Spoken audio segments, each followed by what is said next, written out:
Toyota ay isang high ace.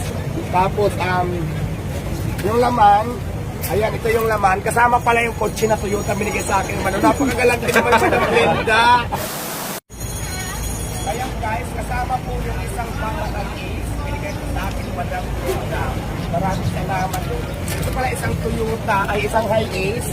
Tapos yung laman, ayan, ito yung laman. Kasama pala yung kotse na Toyota binigay sa akin. Napakagalante naman Madam Glenda.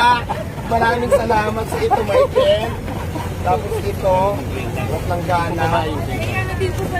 Ayan. Lahat yan kasama na po yung kotse, binigyan ako. Ngayon naman po pala, baka mo naman sa Madam Glenda, laki naman ang binigay mo sa akin. Sa kotse pa lang, sa van pa lang, naku, palong-palong na ako. Oo, sige na, maraming salamat. Ito po yung binigay kay kay Diwata, mga kababayan, no? Yan, may bago pong